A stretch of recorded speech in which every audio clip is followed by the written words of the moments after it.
En fait, la politique de la rénovation énergétique, c'est une politique sur laquelle je suis un peu partagée entre volontarisme et énervement. Et je vais commencer par énervement parce que oui, c'est une politique gagnant-gagnant autant qu'on veut, sociale, notamment dans la partie précarité, et sanitaire, et je pense que c'est très important. Environnemental, c'est la deuxième cause d'émissions des gaz à effet de serre en France après les transports, et économique, parce qu'il y a plein de développements économiques, notamment de l'artisanat français. Donc ça devrait être un truc sur lequel on y arrive, parce qu'il n'y a quand même que des bénéfices. Alors il y a quelques difficultés qui est qu'il faut accompagner des gens dans des travaux, c'est jamais très confortable de faire des travaux, et puis il y a des questions de plan de financement.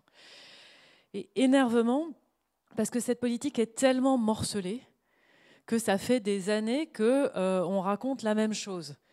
Et vous devez en avoir mais plus que marre d'entendre ce discours qui se répète et se répète et se répète.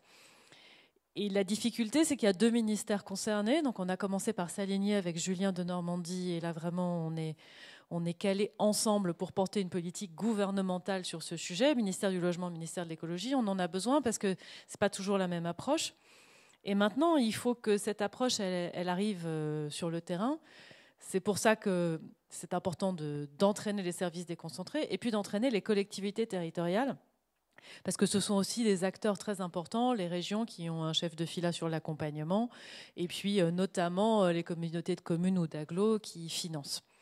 Donc côté pouvoir public, je veux vraiment vous dire que moi je suis extrêmement motivée et j'espère suffisamment tenace pour faire en sorte que la machine pouvoir public au sens large se mette vraiment en mouvement. Et qu'à partir de là, on puisse faire le changement d'échelle. Avec les aides publiques, toutes aides confondues, les aides de l'ANA, les aides du crédit d'impôt qu'on est en train de refondre. Et on veut les refondre simplement pour les poser sur une base un peu saine, qui est on met d'autant plus d'argent, un, que les gens sont plus modestes, et deux, que les gestes font économiser du CO2. Truc de base.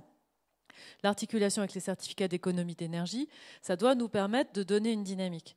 Après, cette dynamique, elle a vraiment besoin de tous les acteurs, parce que c'est clair que c'est les partenariats publics-privés qui vont nous aider à passer le cap et à changer d'échelle. Tu faisais référence aux ODD, et si je ne me trompe pas, l'ODD 17, c'est bien celui qui dit qu'il faut faire tout ça en partenariat, qu'on a aussi besoin des associations, en fait qu'on a vraiment besoin de tout le monde.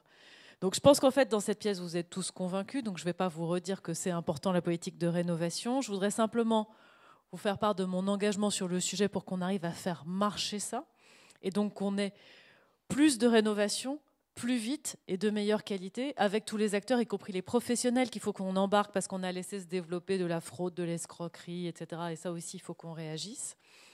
Moi, j'aime bien l'idée de la grande cause nationale, donc je ferai partie de la bande qui défend cette grande cause nationale. Et puis qu'on arrive à monter ce partenariat des grandes entreprises aux plus petites, des associations de lutte contre la pauvreté aux associations plus spécialisées, des entreprises qui ont des solutions techniques, parce qu'il y a autant de formes de rénovation que de solutions techniques. Il faut qu'on arrête d'opposer les modèles et que tous ensemble, voilà, l'année 2020 soit l'année dans laquelle la rénovation énergétique en général et la lutte contre la précarité énergétique décollent, et qu'on puisse dire on y était, on l'a fait.